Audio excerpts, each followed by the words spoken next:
Bonjour, amis motoneigistes, Denis Lavoie du magazine motoneige.ca. Je suis présentement avec M. David Tétrault, analyse de produit pour Ski-Doo. Bonjour, David. Bonjour, Denis. Comment ça va? Ça va très bien, merci. Écoute, je pense que 2017 va être une année charnière au niveau de Ski-Doo. Ça va être phénoménal. C'est une très grosse année pour Ski-Doo. On est très, très content de vous présenter de belles nouveautés. Ben, écoute, on est à côté d'une nouvelle machine, oui. Une nouvelle plateforme.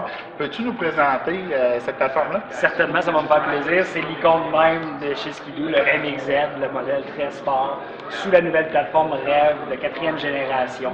Un nouveau châssis repensé au complet, combiné à une nouvelle look qui maintenant procure une nouvelle ergonomie, repensée, revisitée, qui permet d'aller encore plus loin dans la position de contrôle, de s'adapter mieux encore à la machine pour des performances ultimes. Et au-delà de ça, la cerise sur le sundae, c'est la nouvelle motorisation qui a été faite conjointement avec les plateformes, le nouveau 850 e-Tech de nouvelle génération e-Tech. OK, ben, on va commencer peut-être parler un peu plus de la plateforme. Au niveau du châssis en lui-même, qu'est-ce qui diffère par rapport à ce qu'on retrouvait là, dans le Rêve XS, par exemple? Essentiellement, le châssis a été confectionné en parallèle avec la motorisation. Donc, les deux conjointement ont été faits, développés ensemble pour une meilleure exécution dans son ensemble. Au-delà de ça, on prépare aussi de l'ergonomie au niveau du châssis à cause du tunnel qui est biseauté. On a vraiment une angle plus étroit au niveau entre les jambes pour une meilleure position de transfert, un peu comme on a sur une moto en motocross. Okay. Au niveau de l'ergonomie, pour le pilote, la position de conduite a changé beaucoup, d'après ce qu'on peut voir au niveau des panneaux. Des panneaux. Exactement. Merci. Oui. Peux-tu m'en parler? Oui, ça va me faire plaisir. Comme j'ai commencé seulement à effleurer un peu la pointe de tout ce qu'on apporte au niveau de l'ergonomie. On a parlé du châssis qui est biseauté, mais au-delà de ça, comme tu as mentionné, il y a les nouveaux panneaux qui ont différentes étapes qu'on appelle le Ergo Step. On va avoir 3 positions, ce qu'on peut venir appuyer le genou, autant position relax ici, position un peu plus agressive, et le genou complètement sorti à l'extérieur.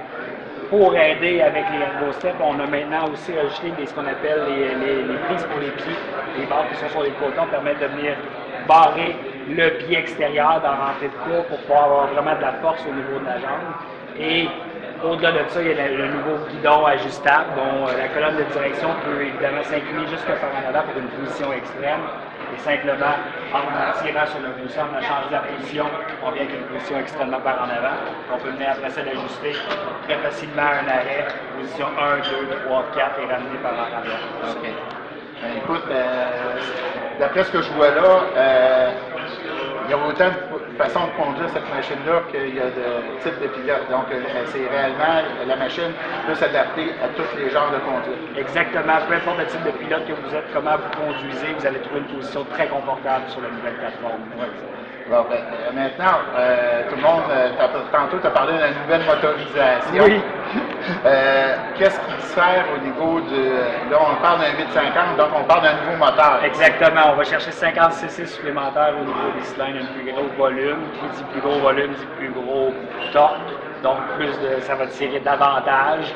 Et dans toute cette nouvelle exécution, on est allé chercher un 10 chevaux supplémentaires, contrairement à l'ensemble de l'utilisation, si on dira le 800 RTEC, qu'on connaît très bien réputation comme étant déjà très puissant. On va en chercher un peu plus avec le nouveau. Ben, écoute, David, je pense que la meilleure façon qu'on a de pouvoir se faire une idée sur cette machine-là, c'est réellement de l'essayer.